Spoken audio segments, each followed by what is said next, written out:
Boa noite. Que primavera gelada, mas esse assunto a gente vai tratar amanhã. Hoje devo dizer que eu não sei o que vocês fizeram por merecer para, neste momento, assistir a uma palestra no final dos trabalhos que versa sobre suicídio. Entretanto, quando o espírita fala de suicídio, ele está falando, na verdade, de vida, e de vida em abundância. O sentido da vida e o despropósito de abortarmos um projeto realizado com tanto amor e tanto carinho antes da nossa encarnação. A bem da verdade, precisamos dizer na largada dessa conversa, que será breve, que o assunto que nos traz aqui hoje é um tabu. Tabu é aquilo que a gente prefere não falar sobre por razões culturais, razões sociais, razões místicas ou religiosas ou supersticiosas. Tabu é um assunto proibido. E o suicídio, definitivamente, é um assunto ausente da sociedade, e essa não é uma notícia boa. Explicaremos o porquê.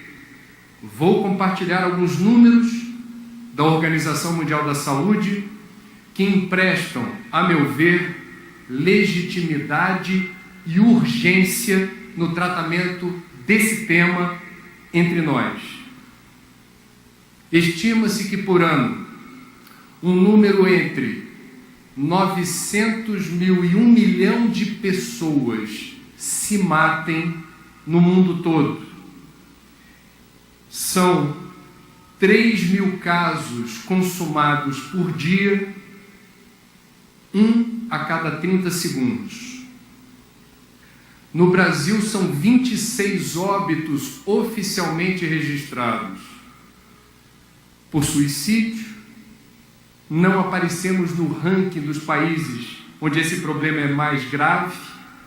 Entretanto, estamos ali no ranking, no número 76. Entretanto, estados como Rio Grande do Sul e cidades como Porto Alegre ostentam indicadores de mortalidade por suicídio que se equivalem a países onde esse problema é considerado de saúde pública. O número de pessoas que se suicidam no mundo hoje já supera aquele oficialmente registrado de óbitos por homicídio ou conflitos armados. Para cada pessoa que consegue se suicidar, um grupo estimado entre 10 e 20 tentam se matar sem sucesso. Uma tentativa a cada 3 segundos. Registrou-se nas últimas 5 décadas um aumento de 60% nos casos de suicídio, especialmente em países em desenvolvimento, como China, Índia e Brasil. Embora na literatura verifique-se que a maior incidência de autoextermínio ocorra no segmento com idade mais avançada, registra-se com preocupação o aumento do número de casos entre mais jovens. No Brasil, por exemplo, a curva de incidência alcança seu pico na idade de 21 anos. Para cada caso consumado de suicídio, um grupo estimado de 5 a 6 pessoas próximas do suicida experimentam uma dor lancinante, que não raro se transforma em trauma. São pessoas que não podem mais trabalhar com o mesmo índice de produtividade, eventualmente precisam de licença médica ou de apoio terapêutico para recuperar a coragem de viver e seguir em frente sem aquele que partiu. Portanto, se nós temos aproximadamente 1 bilhão de casos registrados por ano, nós temos um número grande de pessoas que sofrem muito por conta de um trauma difícil de resolver rápido e, via de regra, só se consegue sair desse estado psicológico com ajuda, com apoio terapêutico.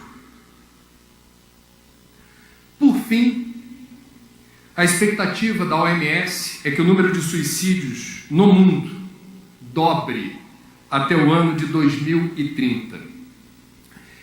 Todas as vezes que a gente fala sobre esse assunto, aonde eu estou, eu costumo perguntar quantos já tinham essa informação. Eu não sou instituto de pesquisa, mas eu queria aqui pedir a gentileza de que vocês, que já sabiam de tudo isso que eu falei em números, quem já tinha essa informação, por gentileza, levanta o braço. Como a gente está podendo ver aqui, trata-se de uma minoria absoluta. Se é assim que acontece, é porque o suicídio é tabu. É um assunto invisível, não coberto pelas mídias, e a gente, portanto, sem informação, não considera este um problema, nem mobiliza esforços, nem consagra tempo e energia para resolver. É curioso que na área da saúde pública se entende que o suicídio é digno, é um assunto que demanda informação para haver prevenção. Por isso estou aqui. Sou jornalista, no meu meio trabalho, e não é fácil, para quebrar esse tabu e esse estigma, e há muito trabalho pela frente para tentar quebrar essa muralha. Quando a gente se pergunta por que esse assunto é invisível, a primeira resposta é: dependendo da forma como se fala de suicídio, isso pode soar como uma sugestão em quem esteja vivenciando um momento difícil emocional ou existencialmente.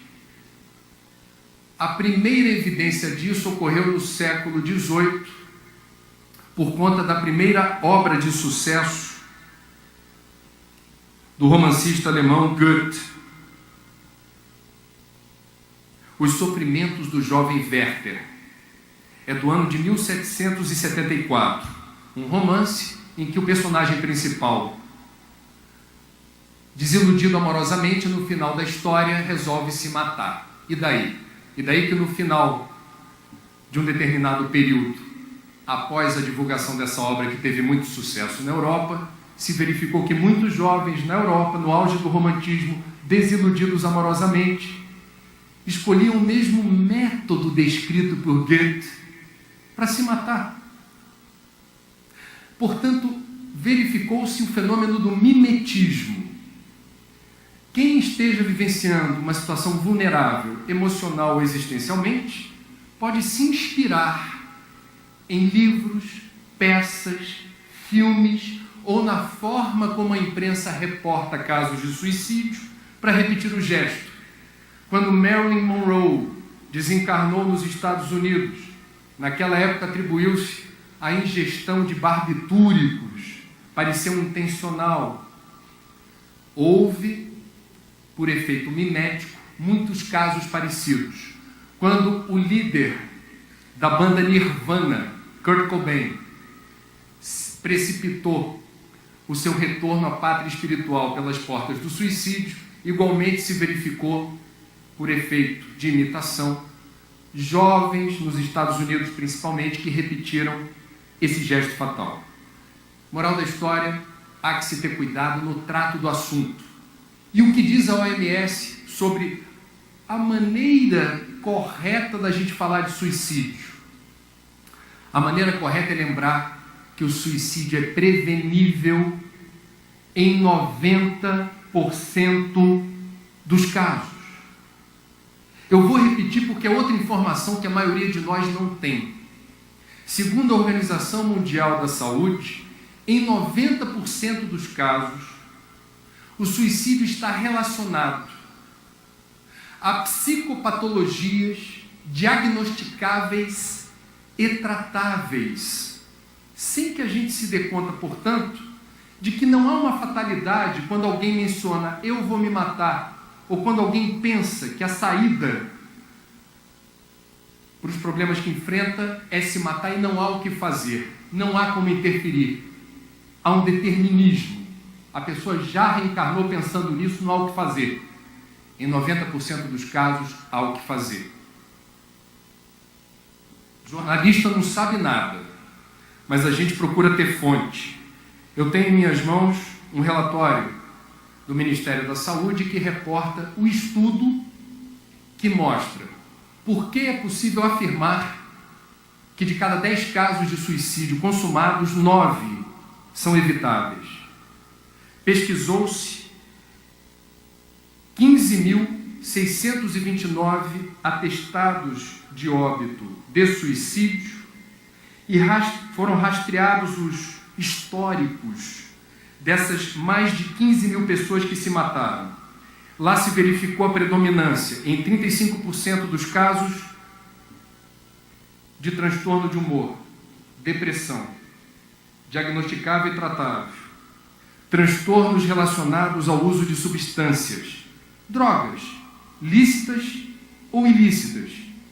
Foi o segundo indicador mais importante. Esquizofrenia, transtorno de personalidade, transtornos psicóticos, transtornos de ansiedade.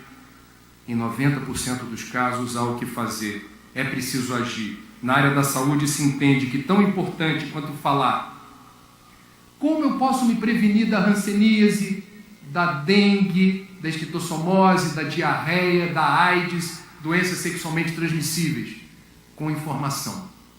Em relação ao suicídio, meus amigos, se dá o mesmo, mas não há prevenção ao suicídio sem informação. E aonde há tabu, não há espaço para prevenção. Essa é a equação. Eu estou aqui, sendo hoje, humildemente, com todas as minhas limitações, porque não é a minha área de trabalho, sendo porta-voz daquilo que muitos psiquiatras e psicólogos no mundo tentam e não encontram espaço para dizer. Precisamos agir na direção contrária do autoextermínio. Não basta lamentar, não basta rezar. É preciso agir. Nós temos hoje no mundo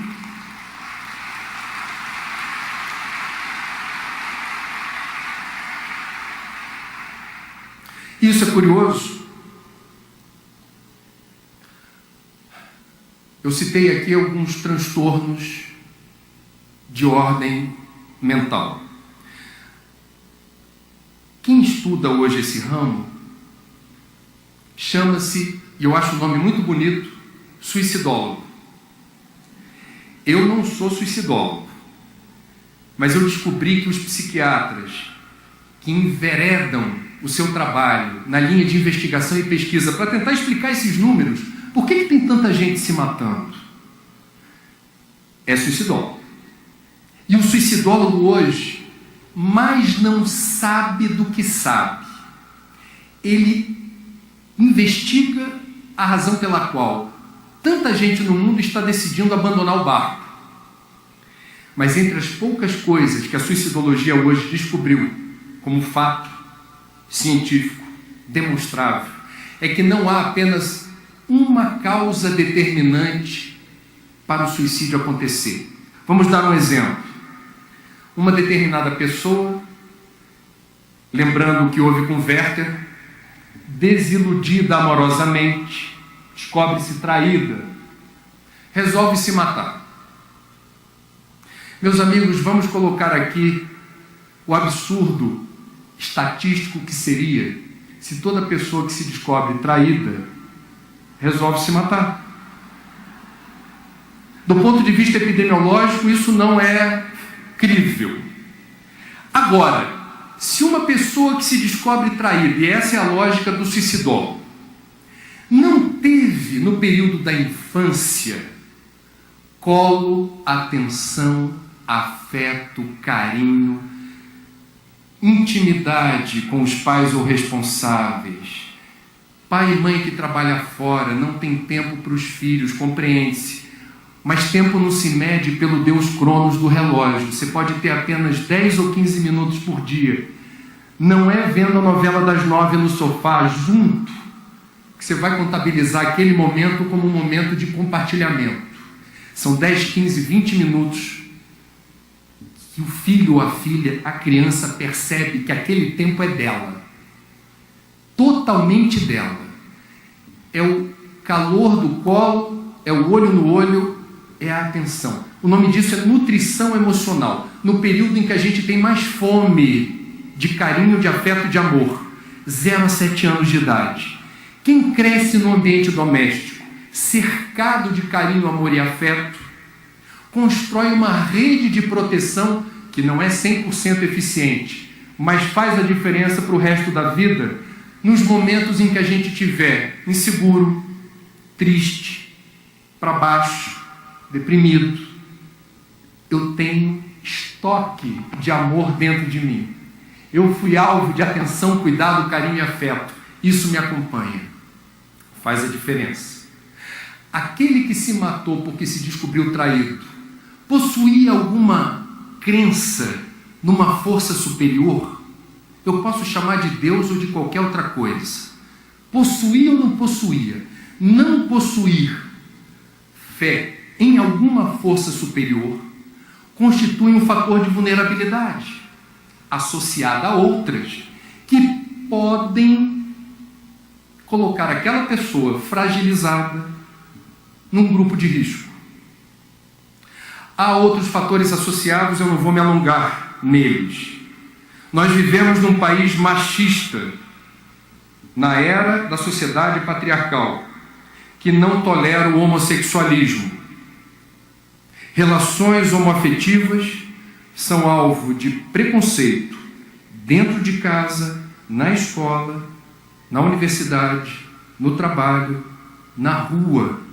Uma pessoa que não tem propriamente identificação no universo das intimidades com o sexo oposto se sente excluída. E ela pode, dependendo da combinação de fatores, pertencer a um grupo de risco. Esse mundo eu não quero viver. Esse mundo me é hostil. Eu não sou aceito nem dentro de casa. Eu sou estigmatizado por ser quem eu sou. É um fator de risco. No Rio Grande do Sul, algumas pesquisas indicam pequenos produtores rurais que manipulam de forma inadequada agrotóxico sofrem os efeitos colaterais das toxinas que abalam o sistema nervoso, determinando estados de depressão profunda. É um fator de risco. Manipulação inadequada de produtos químicos com efeitos colaterais graves. Comunidades indígenas. Nós temos no Brasil novas gerações de índios que não são reconhecidos pelos mais velhos da sua comunidade como índio, porque já está aculturado, e não é reconhecido como branco pelo branco. Ele não sabe qual é a tribo dele.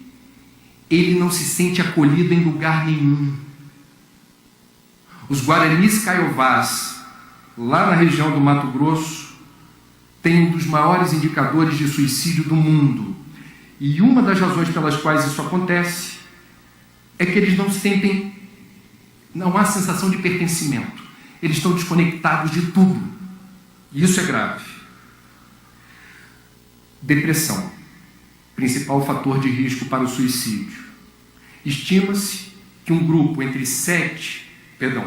8 a 12% da população sejam portadores de transtorno de humor. Se você ficar no meio do caminho nos 10%, no Brasil são 20 milhões de depressivos. No mundo são 700 milhões de depressivos.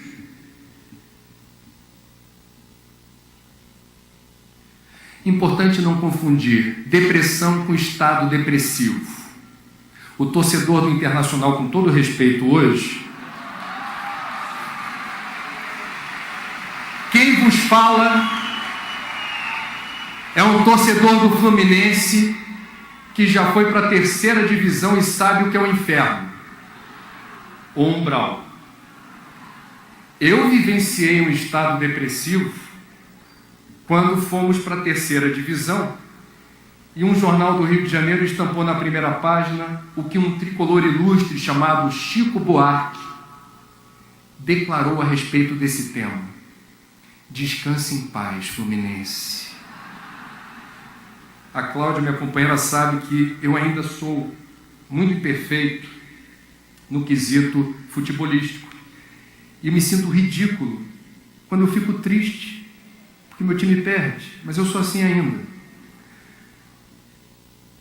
Estado depressivo faz parte da vida. Quem não experimenta tristeza ou estado depressivo não está em plenas condições de saúde. Porque ser encarnado no planeta Terra significa estar navegando numa montanha russa em que há momentos de profunda paz, alegria, bem-estar. São aqueles dias que a gente diz assim: eu podia desencarnar hoje. Seria o dia perfeito. E há outros momentos em que, mesmo sendo espírita, acreditando em Deus, rezando para o guia e para o mentor, nada está dando certo. E a gente se sente sozinho, fragilizado e vulnerável. Por que faz parte da vida a experiência da dor? Porque ela ajuda a gente a criar musculatura espiritual. É a resposta ao agulhão. Como diz Carlos Drummond de Andrade, num poema muito bonito: a dor é obrigatória, o sofrimento é opcional. Entender a dor significa: está doendo, eu estou me sentindo dolorido, mas eu estou compreendendo que isso faz parte do meu projeto evolutivo. É decorrente da maneira ainda imperfeita com que eu me posiciono no tabuleiro da existência. Agora, o sofrimento é o agravamento desse estado, em boa parte dos casos por invigilância ou dificuldade da gente ser paciente e tolerante com certos processos que fazem parte da vida. Estado depressivo não é depressão. Depressão é um transtorno de humor que determina interferência na bioquímica do cérebro. As sinapses cerebrais ficam comprometidas, a passagem do bastão da informação de neurônio para neurônio se dá com extremo vagar. Isso faz com que o depressivo não tenha, por vezes, sequer a disposição de levantar da cama para tomar café, para abrir a janela, para atender o telefone. É uma existência morta em vida. E ele sofre quando alguém chega para ele e diz assim: você tem saúde, você tem emprego, você tem uma família linda, e você está aí prostrado. Levanta! Quem já teve a experiência de compartilhar dentro de casa a convivência com uma pessoa portadora de depressão, sabe como é difícil essa convivência e sabe como é importante oferecer todo o apoio, toda a ajuda, toda a solidariedade para quem está passando por essa dor. A pior coisa que você pode dizer para um depressivo é: levanta! Há outros métodos para lidar com isso. Qual é a saída para enfrentar a depressão? Eu vou pegar o método de Valdiano. 3 providências básicas. A primeira: usufruir do privilégio que é estar encarnado no século XXI e fazer uso daquilo que nenhuma outra encarnação passada esteve ao nosso alcance. Antidepressivo. Recomendado por um médico, tendo a paciência de ver se a fórmula e a dosagem são compatíveis com a sua demanda, aguardar o resultado.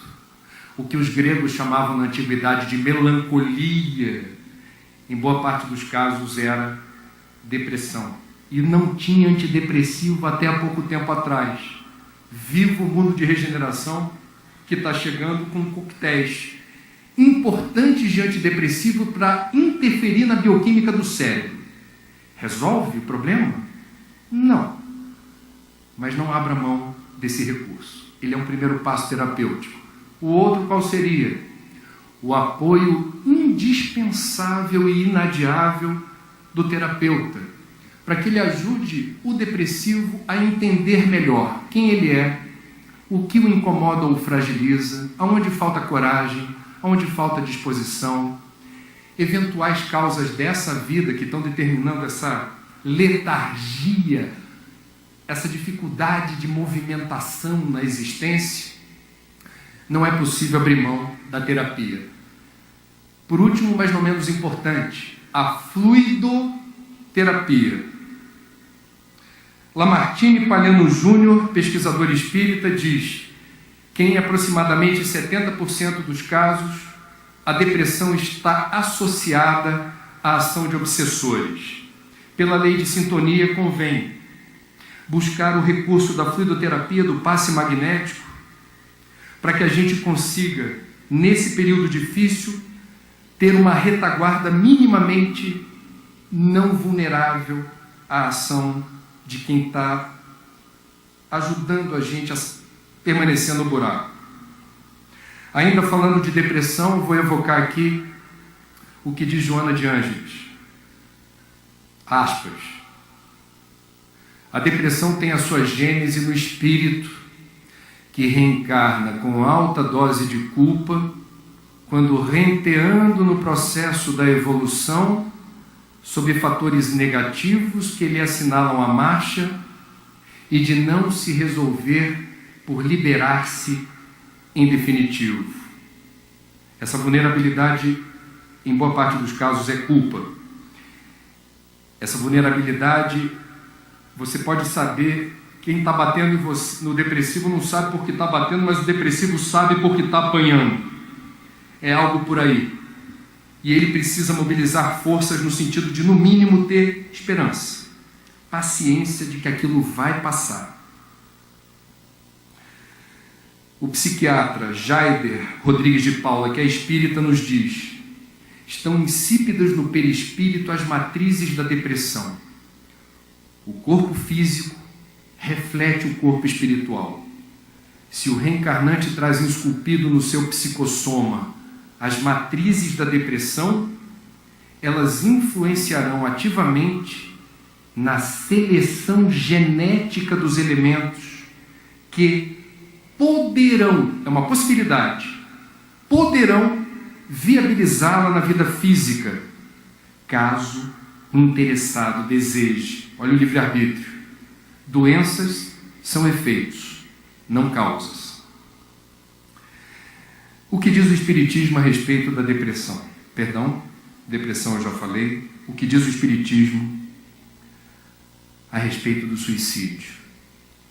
Não há outra filosofia espiritualista, a religião, corrente mística que nos ofereça tanta informação e subsídios para compreender a realidade do suicida no plano espiritual.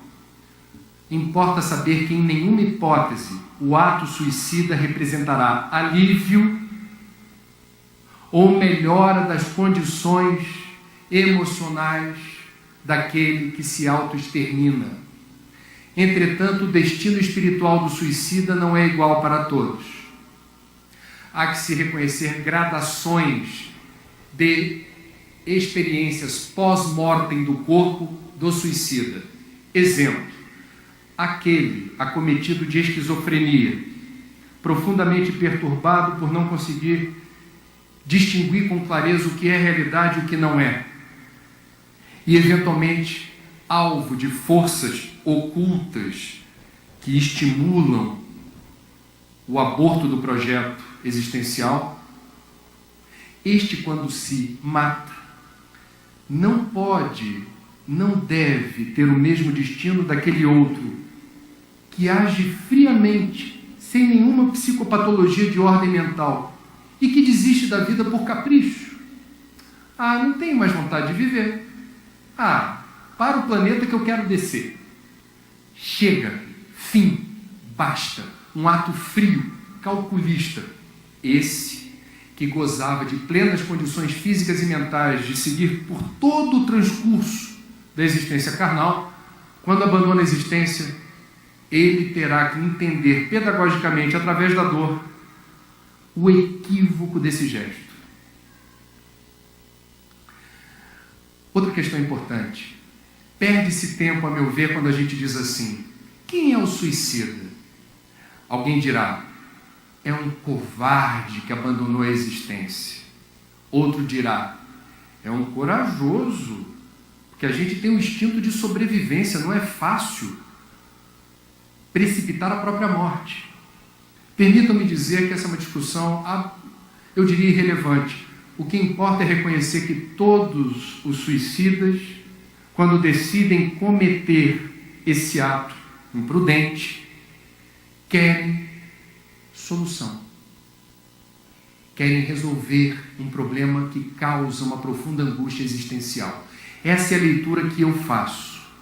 E permitam-me dizer, me incomoda muito ver confrades espíritas, quando falam do suicida com dedo em riste, chamando colérico o suicida de criminoso. Criminoso! Somos reencarnacionistas. Qual de nós poderá dizer que em uma vida pregressa não recorremos a expediente do autoextermínio para resolver problemas? E, se saímos do buraco em que nos colocamos por conta desse gesto, é porque, em vez de alguém nos apontar o dedo, nos chamando de criminoso, nos estendeu a mão.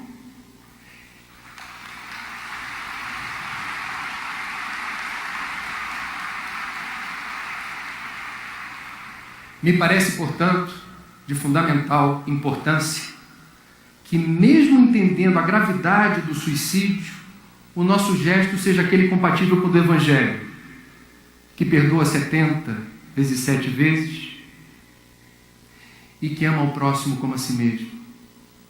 Esse é o gesto que se espera na direção do suicida.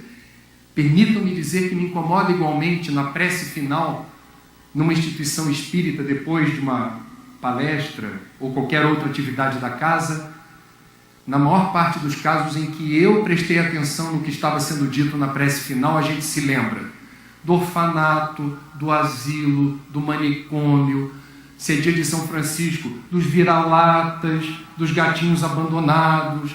A gente se lembra de todos os desvalidos, os pobres, os miseráveis, os insanos, e não se lembra do suicida. É o tabu que eu estava falando há pouco tempo atrás. O tabu está presente na casa espírita, algumas. O preconceito está presente na casa espírita, algumas. O suicida é irmão em humanidade.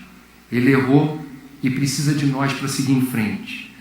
A gente precisa, portanto, ter esse discernimento ético de não condenar por princípio, perdoar por princípio e estender a mão. Há um livro que eu recomendo, porque traz inúmeras mensagens alusivas ao problema do suicídio, psicografadas por Chico Xavier, em diferentes obras. Suicídio e suas consequências, o suicida no mundo espiritual e ao reencarnar. Fininho e muito... Não tem que dizer isso porque me permito abrir um parêntese. Cada vez menos tempo para estudar a doutrina, né? E tem espírita quando indagado, está lendo alguma coisa? Aí a pessoa apressadamente diz, Tum! Aí você pergunta curioso, o quê? Minutos de sabedoria. Todo dia no ônibus, no trem, na fila, eu abro a bolsa, abro ao acaso uma página, e a pessoa diz isso com a boca cheia, assim, é um ritual. Leio, fecho os olhos e estou pronto para seguir em frente. Pastorino foi genial, mas as melhores obras dele não foram publicadas porque a justiça não permitiu. Houve um litígio. Minutos de sabedoria faz toda a diferença, como parte do nosso processo de ajuste vibratório. Agora, não dá para contar com minutos de sabedoria para entender o que é a doutrina espírita. Eu vou destacar aqui o relato que aparece no livro, psicografado por Chico Xavier, ditado por Humberto de Campos, chamado Estante da Vida, em que Irmão X entrevista uma suicida de 32 anos que desencarnou no Rio de Janeiro ingerindo formicida. O resultado da entrevista é apresentado em tópicos. Primeira constatação: ela não possuía consistente fé religiosa. Permaneceu completamente lúcida e por muito tempo quando sobreveio a morte. Padeceu terríveis sofrimentos ao verificar-se desencarnada. Ouviu os lamentos de seu marido e do seu pequenino filho a suplicar socorro. Quando o rabecão lhe arrebatou o corpo imóvel, tentou ficar em casa, mas não pôde. Atirada a um compartimento do necrotério, chorava de enlouquecer. Ao se ver nua na mesa de necropsia, de imediato tremeu de vergonha. Depois de 2 homens abrirem seu ventre sem nenhuma cerimônia, na necropsia, aguentou duchas de água fria nas vísceras expostas. Orava à maneira dos loucos desesperados, sem qualquer noção de Deus. Muitos amigos e parentes desencarnados, embora procurassem auxiliá-la, não conseguiam, porque, dada a sua condição de suicida, continuava em plenitude das forças físicas. Ela ainda estava materializada, vinculada ao corpo de carne. Assistiu ao próprio enterro com o terror que se pode imaginar. Estando mentalmente cega de dor, não podia enxergar os benfeitores espirituais no cemitério. Isso me emocionou a primeira vez que eu li, porque mesmo quando a gente, porventura, comete a imprudência de se matar, nossos guias e nossos mentores estão do nosso lado. Nunca estamos sós. Não sabe por quanto tempo esteve na cela do sepulcro. Quando a corda magnética cedeu, é o laço que nos une, nós, perispírito, a nós, corpo físico.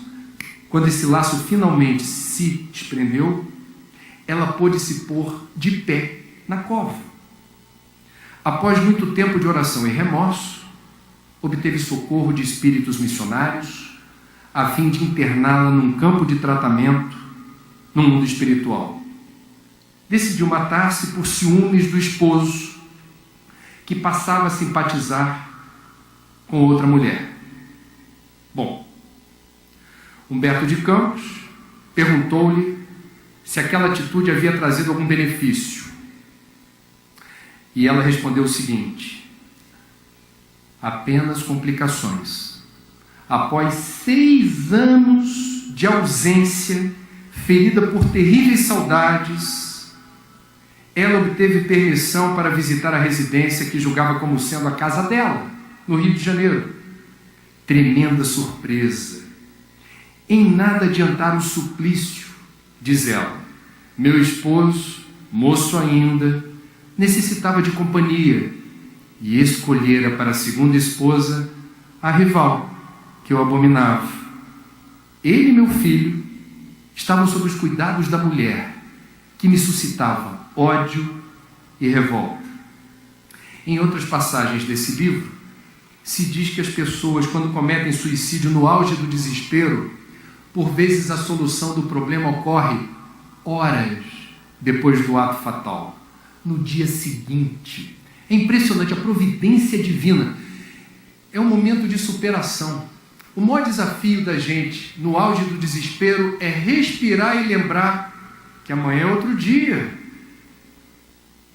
Que a gente tem que dar tempo ao tempo para o problema ter o seu decurso.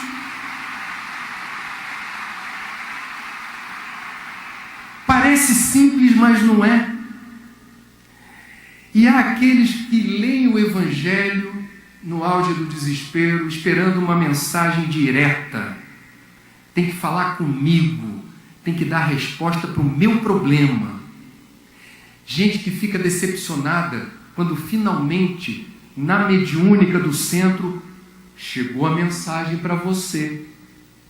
E o espírito de luz, com mensagens entendidas como subjetivas, não diretas, estimula a coragem, enseja a esperança. A pessoa amassa a mensagem, joga no lixo. Esperei tanto por uma resposta, e me vem isso que aparece em qualquer obra de Chico, de Divaldo, de Raul.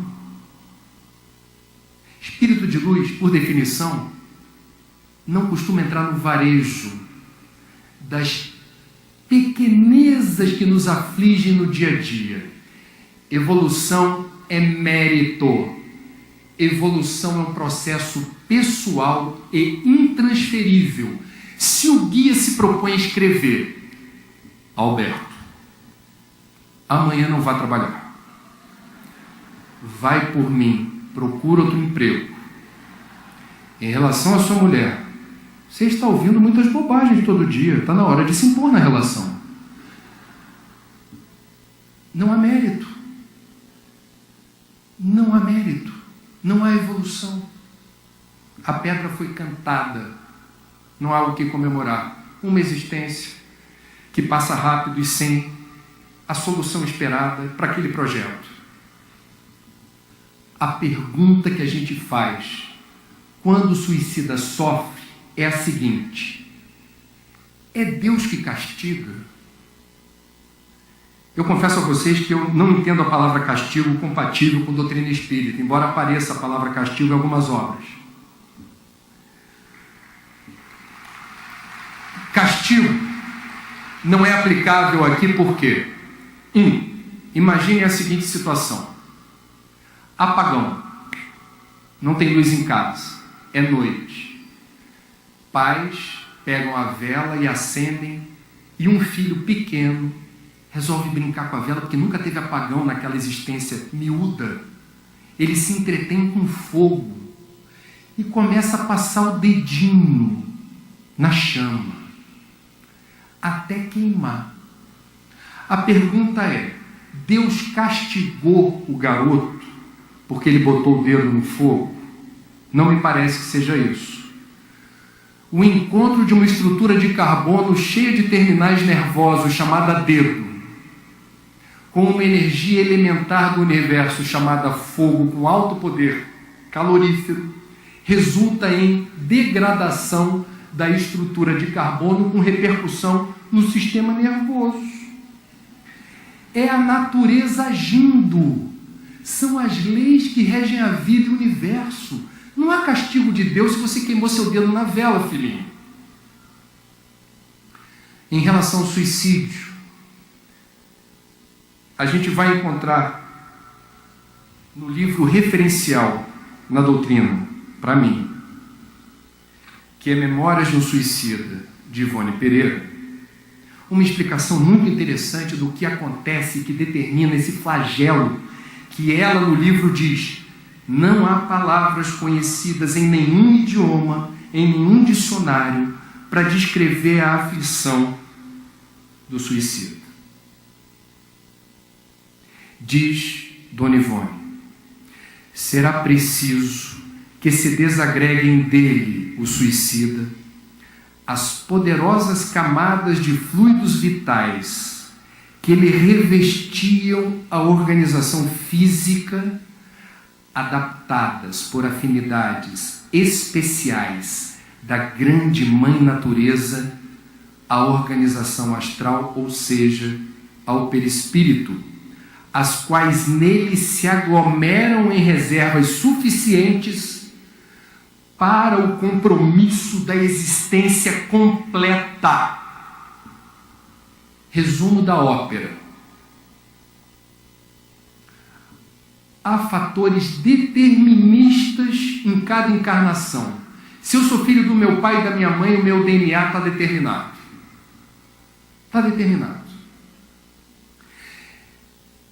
Antes de eu nascer, o meu projeto definido pelos engenheiros do departamento da reencarnação, já se sabe cor dos meus olhos, que altura eu vou ter, que vulnerabilidade eu vou ter física.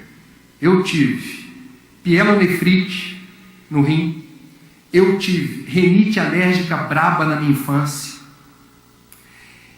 eu tive um monte de problema. Alguns desses problemas está muito claro que houve um determinismo, uma vulnerabilidade do meu psicossoma. Entre outros quesitos deterministas está a quantidade de fluido vital que cada um de nós traz para a existência atual. Eu não quero saber quando eu vou desencarnar, não me interessa. Se alguém aqui souber, guarda a informação. Mas o que eu sei? Eu sei que eu tenho prazo de validade. E esse prazo de validade já foi definido antes de eu reencarnar. Agora, se eu resolvo partir dessa para outra, pelas portas do suicídio, significa que eu não esgotei todo o estoque de fluido vital que estava pronto para ser queimado. O carro foi abandonado na estrada com metade do tanque cheio. Do ponto de vista da natureza, esqueçam a palavra castigo, há uma ressonância. Quando eu tento me desligar da vida e do corpo, a quantidade de fluido vital determina uma ponte virtual de sensações absurdamente desprazerosas de um corpo que está já seguindo o seu destino, do colapso orgânico. Ele não está mais respondendo às minhas demandas, mas eu sinto o corpo se degradando. Não é castigo, é uma lei da natureza. Nós que porventura nessa vida não pensamos em suicídio, estamos de bem com tudo. Eu não sei o que eu estou fazendo aqui, porque eu queria estar tomando um chocolatinho quente lá no centrão. E suicídio não é um assunto que me apoquente. A vocês, a minha homenagem, agora. No livro Céu e Inferno, Kardec observa que suicídio não é apenas o ato direto que culmina na extinção das forças físicas e a morte. O que diz Kardec? Eu, quando li isso, fiquei preocupado. É o que ele chama de suicídio indireto. O suicídio não consiste somente no ato voluntário que produz a morte instantânea, mas em tudo quanto se faça conscientemente para apressar a extinção das forças físicas. André Luiz é o melhor exemplo. Desencarnou na condição de tabagista inveterado e com alguma incursão na noite, na boemia. Sendo médico, apressando a extinção das forças físicas, desencarnou antes da hora. Não foi aquilo que André Luiz chama de... Depois, né? Ele chamou. Completista. O completista é aquele que usa até a última gota do fluido vital. Cumpre o planejado. O projeto foi feito no tempo estimado. Esse é o completista.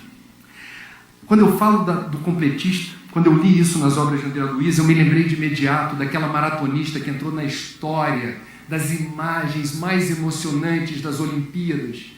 Ela era uma das últimas a chegar no estádio olímpico para cruzar a linha de chegada. Mas ela entrou no estádio olímpico trôpega, assim.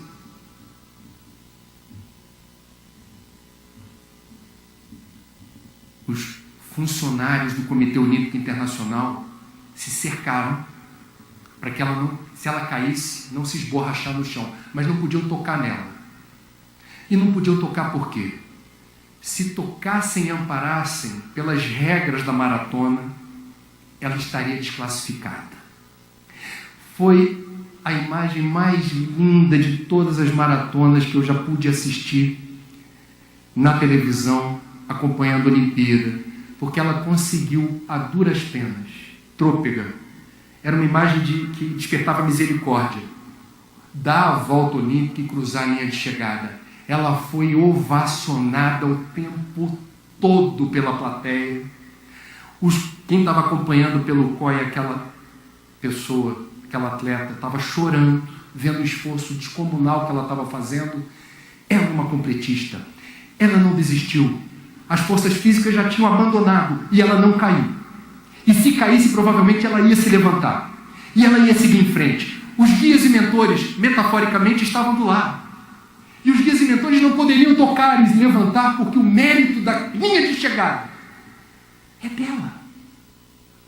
Metaforicamente, nos Jogos Olímpicos, eu vi algo que eu já tinha lido na doutrina espírita. Por pior que sejam as circunstâncias, seguir em frente é a meta. Cruzar a linha de chegada é a glória, é a medalha de ouro espiritual. Cheguei. Foi difícil, mas eu nunca tive sozinho.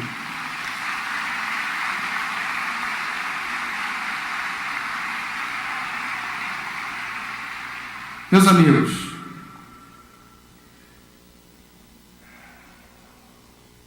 precisamos quebrar o tabu e romper os grilhões, dentro e fora da casa espírita. Precisamos agir quando vemos alguém em sofrimento. Se você está no ônibus e tem alguém chorando, ou está alguém visivelmente nervoso, ansioso, desesperado, é a imagem do descontrole. Qual é a ética civilizatória da gente? Não vou invadir o espaço aéreo dele. É um momento difícil dele. Ele vai ficar ofendido se eu chegar, eu nem conheço, vou perguntar, quer ajuda? A gente se exime de responsabilidade, é o processo dele. Permitam-me sugerir uma outra leitura da situação. No Espiritismo a gente vê em algumas mensagens, algumas obras, as péssimas companhias espirituais que circundam a pessoa em estado de desespero. E quando a gente interfere naquele momento, apenas perguntando, desculpa, posso ajudar? Desculpa, eu posso fazer algo por você? Há algo que eu possa fazer por você? O susto que a pessoa por vezes leva de um estranho a abordar e a pertinência da abordagem amorosa naquele momento determinam um breve cessar do bombardeio, da avalanche de insinuações e influências. Se mata, a solução é partir agora, não há jeito, não há esperança, quebra-se o ciclo. E os guias e mentores que permitem esse assédio porque é prova de resistência, é o seu livre-arbítrio sendo testado, é um momento de trégua essa abordagem quando a luz encontra campo para se manifestar. Precisamos mudar a nossa conduta. Podemos evitar a degradação da coragem de viver quando no nosso perímetro, no nosso espaço aéreo, alguém se revela fragilizado nesse nível. É possível fazer algo. E quando não acontece essa situação, lembrem-se que no Brasil existe uma instituição, dentre tantas, eu vou citar apenas uma, que merece nossa atenção e apoio. Ela foi criada em 1962 em São Paulo. Responde por 3 letrinhas. CVV. Centro de Valorização da Vida. Não tem nenhuma vinculação política ou religiosa. É mantida pelos próprios voluntários, que se cotizam para manter os postos onde há telefone e onde há atendimento virtual pelo CVV online. O que eles fazem exatamente? Treinam voluntários para escutar. O CVV recebe 1 milhão de ligações por ano, sem grande propaganda, sem nenhum apoio praticamente. Ainda assim, é reconhecido pelo Ministério da Saúde como instituição de utilidade pública, protagonista de um serviço de prevenção de alto nível. Não são médicos, psicólogos ou psiquiatras atendendo o telefone. São professores, são padeiros, são comerciantes, São jornalistas que emprestam 4 horas e meia por semana para ouvir quem quer desabafar ou compartilhar alguma informação. O que o CVV oferece? Uma escuta amorosa, sem julgamento, sem fazer juízo de valor e sem dizer para a pessoa o que ela precisa fazer. Eu vou fazer uma pergunta para vocês. Quando alguém procura a gente e precisa desabafar, e precisa falar, e fala muito, porque é um momento de catarse, desabafa, quanto tempo você suporta? Faça essa pesquisa. Porque, via de regra, o que acontece? A gente até ouve, mas num dado momento dá uma baita vontade de dizer: já entendi. Já sei o que você precisa. Tem um centro espírita ali em Igrejinha, que você tem que ir terça-feira às 8 da noite tomar passe. Mas não toma passe com qualquer um, não. Procura o Filisberto. E você acha que está ajudando porque funcionou com você. Você vai recomendar chazinho, banho de sal grosso, você vai recomendar um monte de coisa.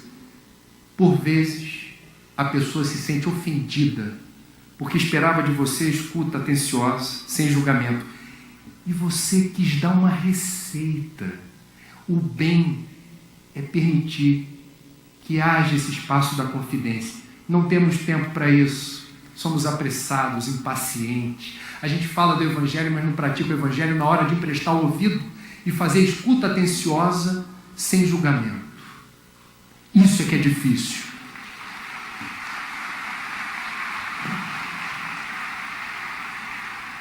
O que é mais interessante na história do CVV é que ele foi fundado por espíritas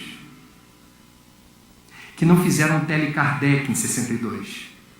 O Tele Kardec tem a sua missão nobre, mas a percepção dos voluntários que criaram o CVV foi: não é momento de ser proselitista. O momento é de acolhimento. É o amor que escuta, sem julgar.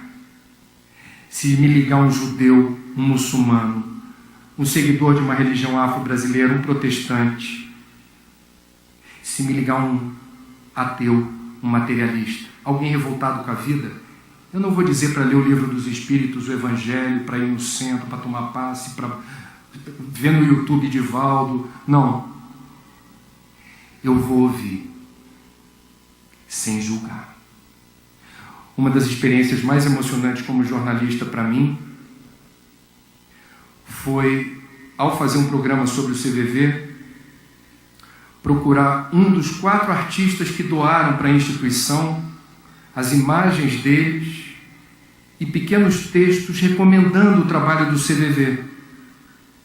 Foram eles Tony Ramos, Elba Ramalho, Cássia Kiss e Carlos Veredas. Quando eu fiz o programa sobre o CVV, eu entrevistei a Cássia Kiss, apenas porque ela deu a seguinte declaração e permitiu a publicação: há mais ou menos 20 anos precisei de ajuda especial. Tinha vontade de desaparecer. Coisa normal no mundo de quem não tem compromisso, responsabilidade comunitária. Chamei o CVV, ponto. Estou viva e integrada, ponto. Quando eu fui entrevistar, ela estava grávida, já na idade madura, com um barrigão. Entrevistei no aterro do Flamengo. Falei: Cássia, você podia me repetir aquela declaração, dizer o que você sente pelo CVV? E ela repetiu dizendo, na hora de falar estou viva, ela falou assim: estamos vivos e integrados, acariciando a barriga. Os plantões do CVV, que costumam ser os mais movimentados em termos de ligação, são aqueles à meia-noite do dia 24 de dezembro ou à meia-noite do dia 31 de dezembro. E pasmem, as ligações não costumam ser de gente que se sente sozinha, abandonada, depressiva. São pessoas que ligam para dizer: certa vez eu liguei para ir, não me lembro quem me atendeu. Eu estou ligando para agradecer porque se hoje eu estou com a minha família, se hoje eu estou celebrando o Natal com os meus amigos, se hoje eu estou celebrando o Ano Novo, é porque alguém me ajudou na hora que eu mais precisava. Esse é o CVV, criado por espíritas para ouvir. Não precisamos ser plantonistas do CVV para aprender a ouvir quem nos procura. Eu, por exemplo, ainda não reúno as condições necessárias para ser um bom ouvinte do CVV. Jornalista é uma raça impaciente, mas eu me penitencio coletivamente, doando meu tempo e minha energia para falar desse trabalho tão bonito. Há voluntários do CVV que procuram o plantão reclamando de enxaqueca, indisposição, não estou bem, e saem energizados, prontos para mais 53 plantões. E há registros em livros espíritas, não é Marcelo Ribeiro, pela psicografia de Divaldo, há um autor espiritual que é jovem, desencarnou já, Luiz Sérgio. Num dos livros de Luiz Sérgio, ele relata o que é um atendimento do CVV no plano espiritual. Do lado de cá, quem está ligando, os guias e mentores dizendo: vai, garoto, liga, vai.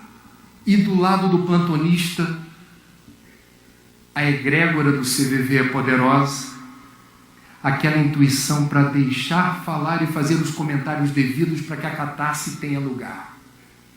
Vivemos num mundo onde prevalece a cultura do individualismo, do egoísmo, do hedonismo, do consumismo, do farinha pouca, meu pirão primeiro, da briga no trânsito porque resvalaram no meu carro, do fura-fila sem nenhum tipo de dor na consciência. Esse é o mundo em que o suicídio é caso de saúde pública. Esse é o mundo que convida a nós espíritas à ação efetiva em favor da vida. Que reconheçamos o nosso papel para reduzir as estatísticas horrorosas que eu tive que compartilhar com vocês. Obrigado pela atenção.